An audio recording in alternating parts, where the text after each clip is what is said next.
I was at his place at the time. I jumped out of the bed, ran in his closet, and just sat there in the dark. I know I freaked him out.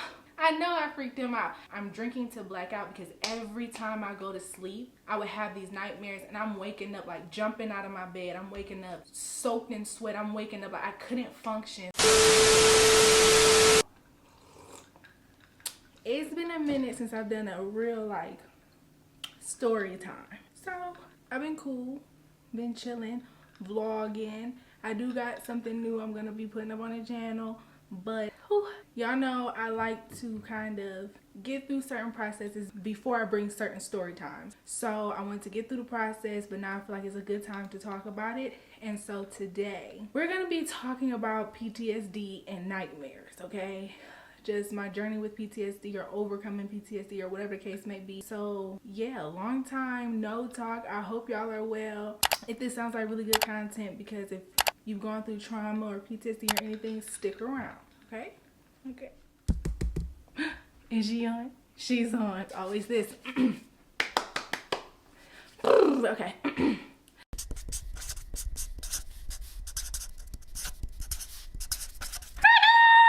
Girlies, or whatever you identify as, it's your lover, home, your best friend, Vanity Girl, and welcome or welcome back. If I'm not your best friend by now, I will be by the end of this video. Okay, so I'm gonna kind of break it down. Y'all know how we do.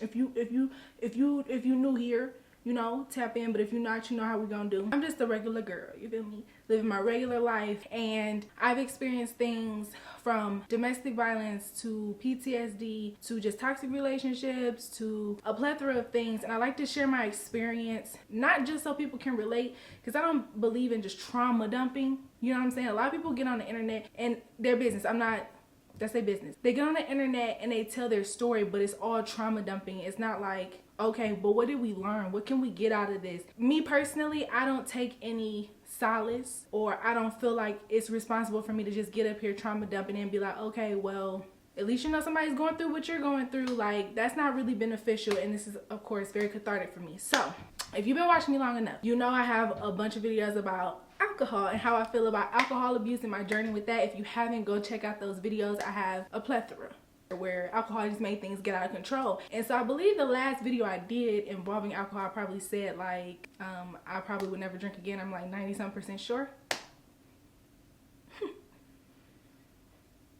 This is where the human in me kicks in. So pretty much what happened was I ended up experiencing some PTSD symptoms that caused some overwhelm and just caused some unhealthy habits, which led into me drinking a little bit. And that's a thing that is a journey for me where I just don't believe in it. I'm a person that just doesn't want to drink ever.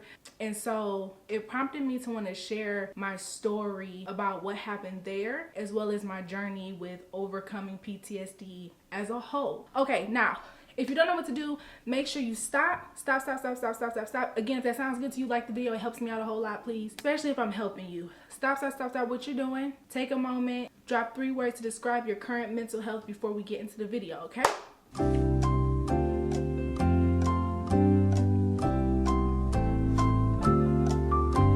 Let's get into the video.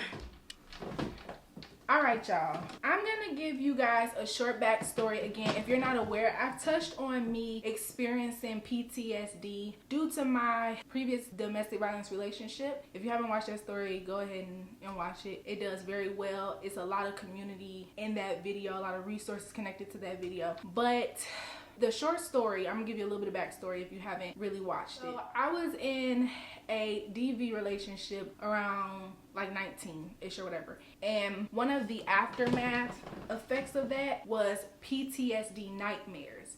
That was one of the biggest things. Now I've had other triggers or whatever, you know, in terms of loud noises and things like that. I would say I have managed loud noises and things very, very well over the years. Over time, I can stop myself and be like, Kristen, that's just the door. Sometimes it does just irritate me and I'd be like, stop, so I need to stop. But the nightmares is one that I still battle with it, and it kind of varies in intensity and what happens. And I actually started to realize that it had a big impact on my romantic relationships. And before I even get into this video, I am not taking away any responsibility for any of the unhealthy relationships I have been in after my DV, because we all have to have our accountability. However, it did have an impact, I would say. So that's pretty much what it is. After that, I just would have nightmares. And then it ties in again. Y'all know we talk about mental health a lot, but I've talked about a lot of DV, abusive, toxic relationships, and I've talked about substance abuse.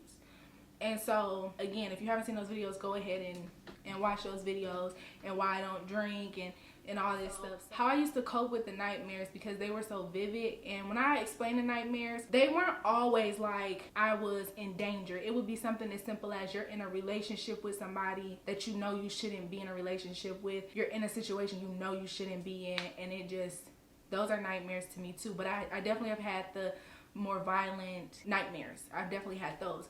And so how I used to cope with it was I used to drink a lot, to the point of like blacking out. And oh my gosh, I'm so nervous to say this, because I had just admitted this to my mom the other day, where though binge drinking had been a habit in my life when I was younger, just because you're young, you go out and your friends stuff and y'all think that that's okay and it's unhealthy, it became more of a I'm drinking to black out, because every time I go to sleep I would have these nightmares, and I'm waking up like jumping out of my bed, I'm waking up soaked in sweat, I'm waking up like I couldn't function. So it was like, yo, just to get a good night's sleep, a good night's rest, like not to be tormented when I'm asleep by the situation. And I was already going through so much with healing. When I'm awake, I drank, because you drink enough and you just pass out. I pass out, black out, I can't remember anything.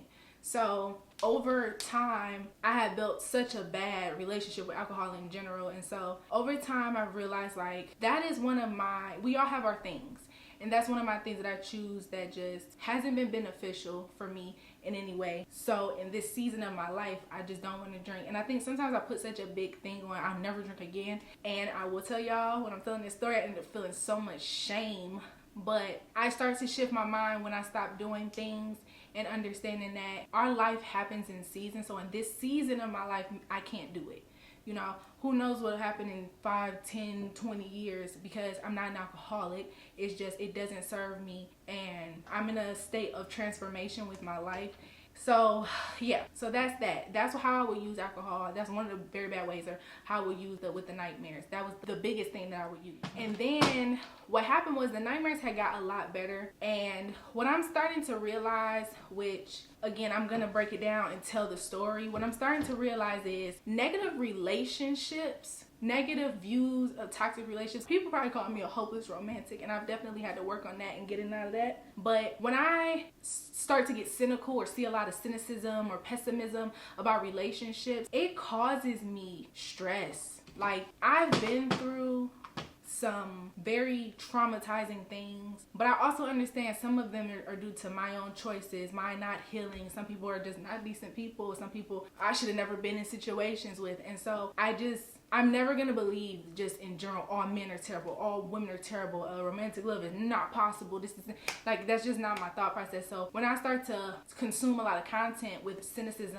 and pessimism when it comes to like love and stuff like that, I'm realizing it really starts to mess with my psyche. And I want to say, it was one time I thought I was like really handling the nightmares very well. And I remember my last relationship, I don't know what happened prior to that last relationship, but I would say I was probably still using alcohol to cope with that a little bit. It's because the thing when you're healing trauma or PTSD, listen, what I've learned with my journey through PTSD is that you will find new triggers that you don't know are triggers. You will find new things that just causes your body, the trauma in your body, to do something that you didn't even know.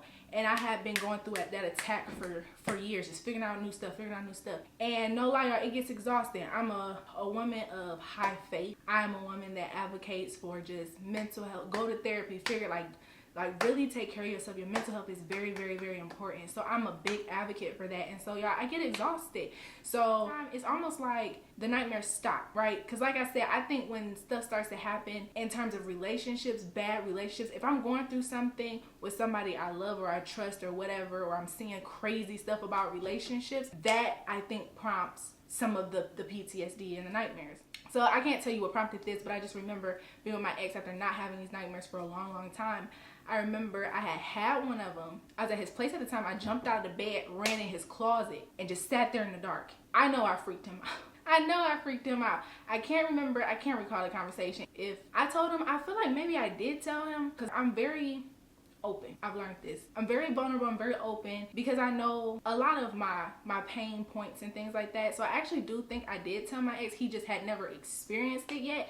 And so when it happened, later on he ended up telling me, like, I figured that's what it was. But I'm like, dang, like, you know what I'm saying? I just jumped out of this man's bed into the closet, because what'll happen is I would shut myself. Like, I can feel I can see the entrance, and I still do this. I can see the entrance. I know it's behind me. Like, I know I'm in an enclosed space. I'm safe, because at that moment I hadn't developed the tools to like scan the room and be like, you're okay, you're okay, you're okay. It was so visceral that I jumped out the bed and I had to get in the closet. Like, I knew, like, it wasn't enough to where, like, I could tell I wasn't maybe in that place with that, the traumatizing event going on. So I didn't like lash out at the person, but I did put myself in the closet, and I just sat there, cried. I was mortified, got out of it slowly, and was able to assess my surroundings. And my last relationship was not healthy. It was not a healthy relationship. It was not as bad as my DV relationship, or maybe even the relationship before that. It wasn't like that. We had other issues, but it was very unhealthy. So there was elements of emotional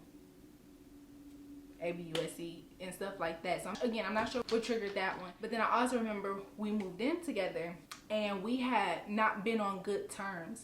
And I realized, I'm gonna make it through a video without crying, y'all. I realized that a big part of why I don't like to be on the outs when I'm in a relationship is because it triggers something in me. If it's something simple, like we just are like not in agreement, that's fine. But I'm very, very upfront. I'm very upfront with people I date, because I can't apologize for what I'm dealing with. All I can do is, you know, take the proper steps to heal. And so I tell people, once you start doing certain things, I feel like it takes me back into a certain version of myself where I get into protection mode. And so the yelling at me, the cursing, the calling out your name, the stonewalling, the mental, emotional, like, manipulation and abuse and stuff, don't do that to me, because I'm telling you the kind of reaction you're going to get. And it's not that and it should be to leave. If anybody's treating you like that, you leave. But I made it clear, because when it comes to certain things, my mind is just a little more fragile, I would say, than other people. And we all have different life experiences. So I just remember we were not on good terms. And I am a person, I don't believe in going days, because it's stonewalling, hours, days, a week without speaking because we're not getting along. I get that, but at that point, maybe we need to break up. At that point, maybe therapy, like whatever the case may be. And so I remember we were not on great terms. And I remember we were sleeping in separate rooms, and I had a nightmare, y'all. I had locks in my head, I think. I woke up, the nightmare was so strong that I pulled my hair out. I ended up pulling my hair out.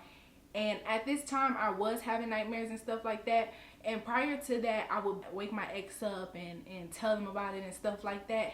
And because there was moments I would wake up in the middle of the night, y'all, and just start crying. And he's like, what's going on? Or I remember like laying next to him.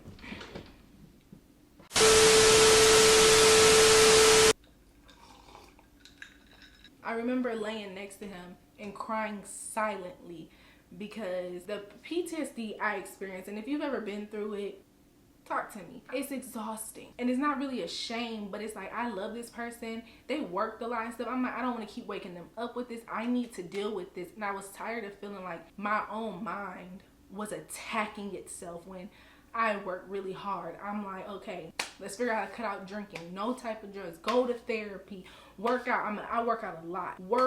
I'm doing all these things, and I feel like I'm still being attacked mentally. And at the time, and I have a hard time balancing it sometimes, when I'm in a relationship, my faith, I'll always have my faith. My faith never, but the relationship I have with God, the time spent, honestly speaking, is not as dedicated. And I feel like that happens because the person I'm with usually is not that dedicated, and then I'd have to let the relationship go, and that's a whole nother video. So I was dealing with it, but I was waking him up. And then over time, I just stopped, and I was like, okay, let me talk about this more in therapy. Let me figure this out more. Let me really try to figure this out. And I think at one point, the day happened where I pulled out my hair, and I wasn't having a good day. I would kind of zone out sometimes. Like, I would kind of be like not there. And I remember my ex like saying stuff to me like, what's wrong with you, this and that. And it used to always bother me, because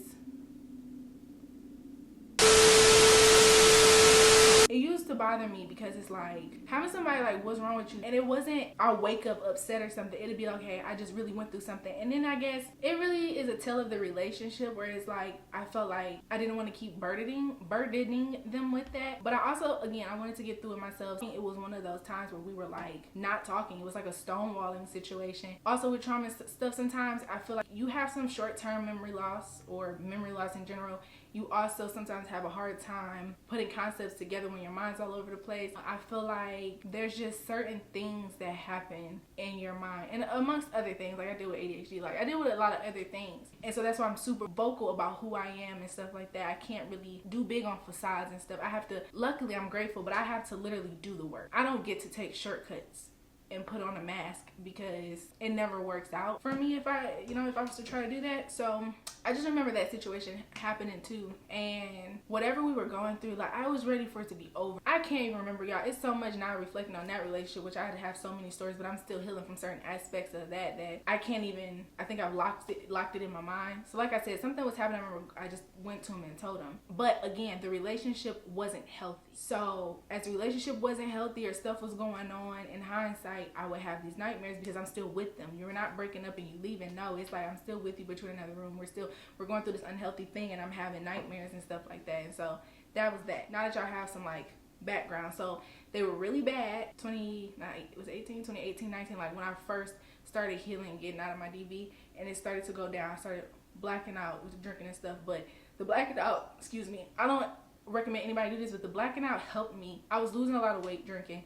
It was like I just needed my mind to shut off. And I do that now where I think about a lot of different things a lot of times, and I have a way of my mind just kind of wandering off. So here's where the story begins, and this is what happened. How I realized there's still work to do, and it's not necessarily connected to my relationships per se. So y'all know about the whole 52-part TikTok with Reese or whatever. It was not good on my site. Her situation was not specifically like mine, and I definitely was watching it and I was like, that don't make sense. Whatever. We had our feelings about it. But I realized, because I knew I couldn't watch it through her TikTok, which should have told me something. So I'm like watching the person that I like that reacts to things, watch it, and I realized what I was doing was I had been a little worried. Like before then, I was a little stressed, but I was overthinking. I was in my head a lot prior to her coming out with that whole TikTok series. And instead of figuring out how to quiet my mind, shut it off, have the self-control, don't dig into it, I started to get arrogant. I'm not gonna lie, I was arrogant. I've been super deep into my relationship with God and stuff, and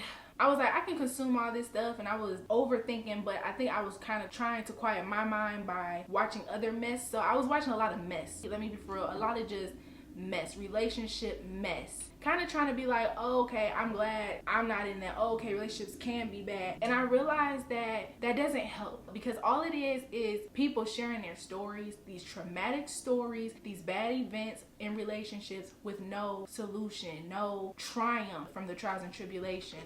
At that moment, I was just like, I'm so glad I'm not in a relationship, blah, blah, blah, all this other stuff, yada, yada, whatever. Love is Blind came out around that time too, and I was going to do videos about that. I'm not doing it. It was a crap show. It was so many examples of just people just trying to get attention, so they're mistreating people and stuff. It was just like ill. And so I'm a person, I am not cynical. I have to definitely monitor my don't be delusional, but I have hope for humanity. I've met great people. And so with the Reese thing, something was telling me, stop watching it, don't watch it. But I'm thinking, I can't watch it because I can't watch it on my own, like with her relating it. Maybe I need to watch somebody else because it's entertaining. And I realized I don't find people suffering entertaining, whether she made a bunch of mistakes or not. I don't find it entertaining. I don't find people breaking up and going through crazy stuff and having dealt with abusive people entertaining, and be like, oh, I'm so glad I'm single. It messed up my psyche. So with that, I was already overwhelmed. So this is what happened. It was a ripple effect. I was already in my head about things, and trying to use escapism. I used the wrong type of escapism with all this bad, cynical, abusive relationship stuff. And I also think I can consume certain things in bite sizes, but not like back to back to back. And she was really long-winded. And so with that, nightmare started. So I stopped. I'm like, I kind of could correlate a little bit what's going on. And the nightmares hadn't happened in such a long time, y'all. Or It would be little things that happen, like a nightmare maybe 3 weeks prior to, but everything around me was fine. I was at peace. I wasn't consuming a bunch of crazy stuff. So it was like, okay, get up, pray about it. You gonna be good or whatever. This time, it wasn't like that. It kept happening. The nightmares kept happening. So I'm getting restless. I have a daughter. I work. I do a lot of things. I'm like, I need my rest. It's different if I stay up all night editing a video, if I stay up doing something that I feel is productive, or I stayed up too late reading, or whatever the case may be. But I'm staying up because my psyche is tormenting itself. So at the moment, again, I didn't know exactly what it was, but I started to dig into God, like praying, like, God, okay, please take this away. Because I started to feel the urge to drink, because it was happening day after day after day, where I was restless. I couldn't get a full night's sleep. I'm having these nightmares. I'm like, God, please, because I don't want to go down this route. You know, you're transforming me. We're in a season of transformation, and I get it, things happen, but whatever I need to do, point me in that direction. Like, I need you to take it, like, please, I'm begging you to at least let me get one good night's rest or something, so that I don't drink, because I felt it. I felt it as maybe a habitual thing. Once it didn't stop, I managed to like go to the gym one day. It was a self-care Saturday. I managed to go to the gym, but I was irritated. I felt myself being a little angry, and I was just irritated. And I was like, I'm so tired, because I was so exhausted with fighting myself. Like, don't do this, don't do this, relax.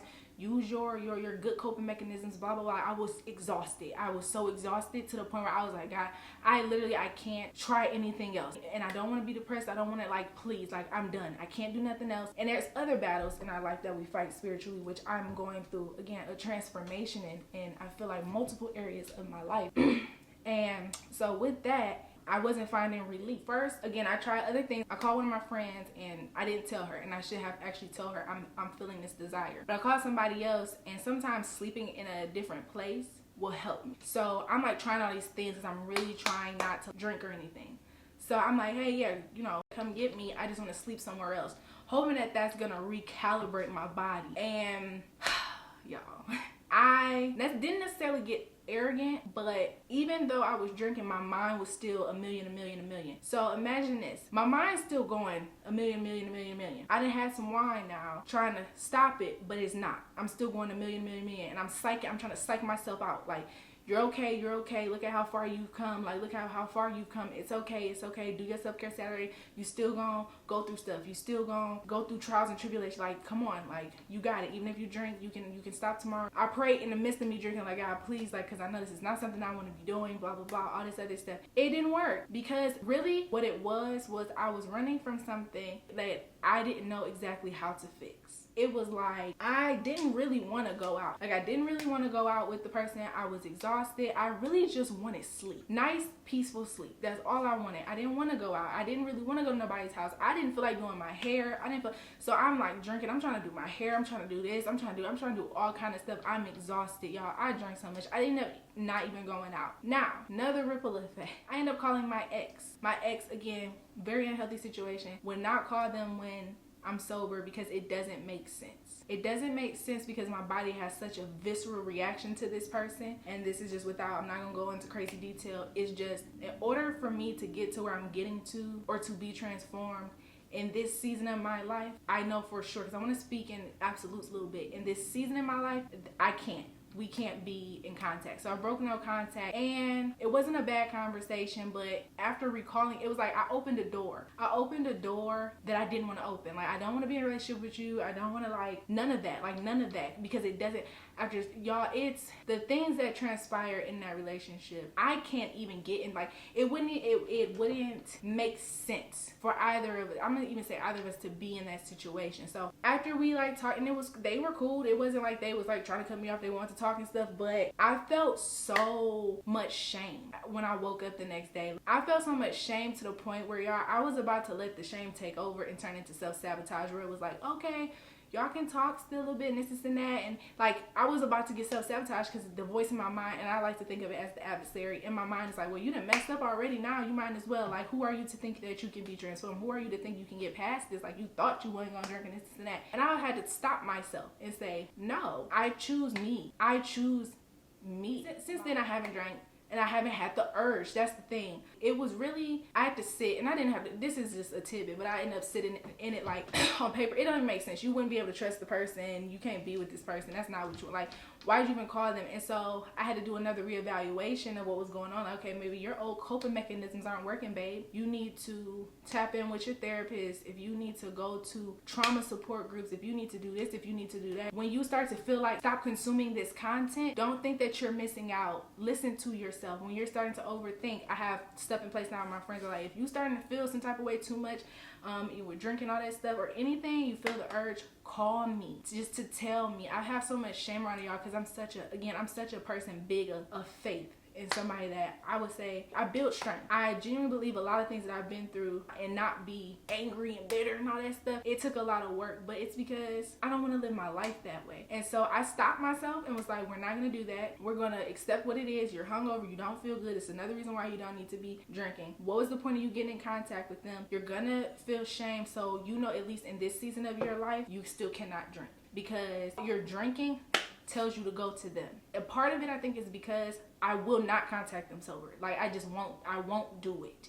So I feel like in turn, maybe an inkling of me is like, I want to speak to them and say something. So then drink. Or something my friend brought up was that was an issue in your relationship. And so maybe right now in this season of my life, I'm correlating drinking, drunkenness with this person, and that could be. But I just sat and I forgave myself, but I was able to forgive myself because I was being honest in saying, hey, this is not a path you want to go down. Ever since you removed yourself out of that situation, you got to look at the goodness that's happened. I said I wanted to do certain things in my relationship with my daughter. I had to think about how much I've grown in career-wise, like certain areas that cannot coincide with that person, and that's okay. And so making that decision and then being like, go no contact and just do what you got to do. And then with that shame, I ended up talking to my mom, of course, and not of course, but I ended up talking to my mom and just telling her, it gets tiring and exhausted to be affected by something that happened so long ago, to the point where sometimes I get angry instead of observing, usually, and I've been able to do this, but again, human, it happens. One day it'll be literally a non-conversation, but right now I can go with it for a long time, but it will be those moments where my mind will just start to just torment itself. Mom's like, what's happening right now? Are you about to come on your period? Are you ovulating? Like, cause even with women, we gotta document stuff and be like, is it my hormones? Like, I know I get a little more depressed. The only time I actually get depressed for real is before my period, and realizing that I may suffer from something called PMDD. But like really understanding your body and not judging yourself. So I had to not judge myself and say, hey, I made this decision, but I cannot use drinking. Like, it's like drinking is it's like a circle. It just caused a circle of not great stuff. Okay, you called the ex, now you feel bad, now they think you in contact, now you gotta go no contact because you're scared now, because you're like, bro, I don't want nothing to do with you. Okay, you know what I mean? Like, it just causes this cycle. So it's like, okay, girl, you can't do this.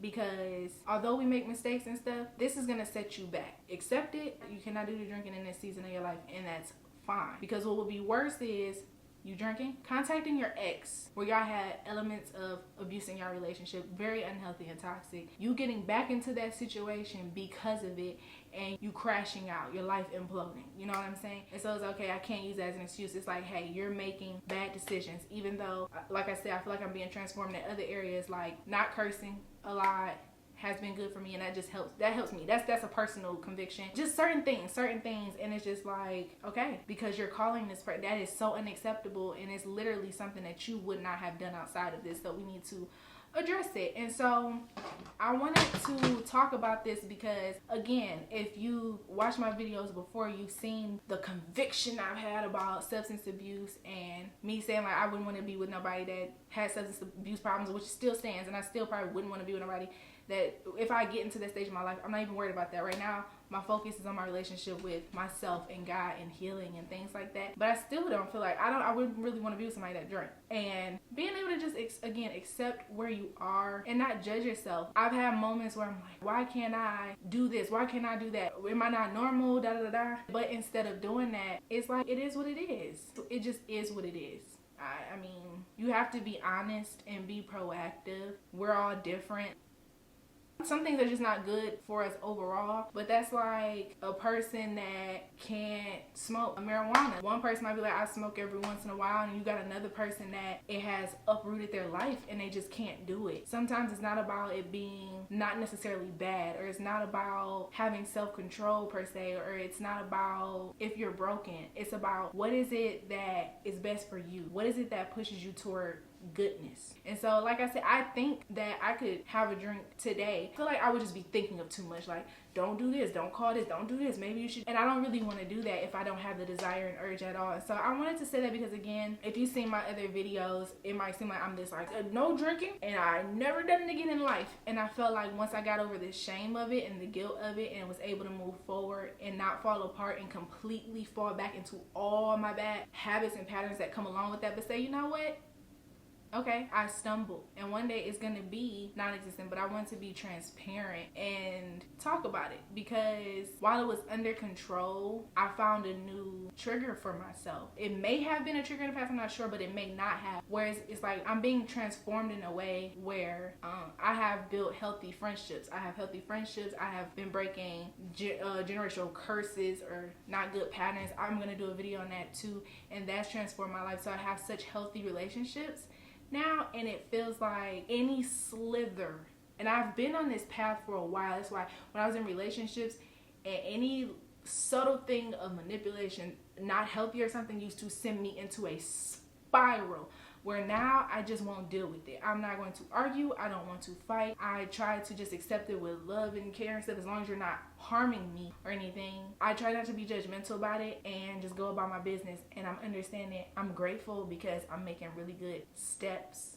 into the right direction when it comes to dealing with people in a very healthy way. And so I'm still a little fragile in the mind, where when stuff starts to get weird or people treat people bad, you know what I'm saying? I am realizing it does something to my psyche, and it triggered me. And to some point, one day maybe that won't happen, or, I don't know what's gonna happen, but I know now to not consume that kind of content for the time being, instead of trying to force ourselves to be normal and be like, I should be able to watch all these YouTube couples doing crazy stuff, and watch all these people getting divorced, and watch all these people treating each other bad, and I should be okay with watching all these people do this and that, and all the BS and the dating and and I should be okay with it. It shouldn't bother me. But sometimes it does. It does. Like, y'all don't understand. I used to watch a lot of true crime, Fatal Attraction. I can't watch it anymore. I love a good thriller. I gotta be careful with thriller movies now. It's like I'm being rewired in a way where that stuff is not enjoyable. I am not gonna judge nobody or myself or nothing. At what point, why do we feel like watching heinous things, although it's not real, is enjoyable? I don't know. But y'all, it's getting to the point, certain books, certain movies, I don't watch true crime. There's no SVU for me. There's none of that. And I just don't judge it. It's like, hey, I've prayed for this. I've worked for this. This is what I've been wanting, and I'm getting it. And it's just crazy because it's like I'm having to detach myself from this version of myself. And that's how I feel like people really change. I do think people can change, but you literally have to be transformed. You have to let go of places, things, certain versions of yourself and stuff like that you used to enjoy or be. And so I should be able to watch a thriller. I shouldn't be affected by it. I could do that, but then I'm gonna be fighting with my psyche, and it's like, no, hun, it don't work for you no more. It makes you anxious, or it makes you cynical. It makes you super like panicky and fearful about everything. Why do that to yourself when you can watch a comedy, when you can watch whatever the case may be? Why do that to ourselves? I think sometimes we force ourselves to do stuff because it's the norm, when our bodies are rejecting it. Our psyches are rejecting it. And it's not even something that is objectively beneficial or that you necessarily need. Like, there's no need for me to do this.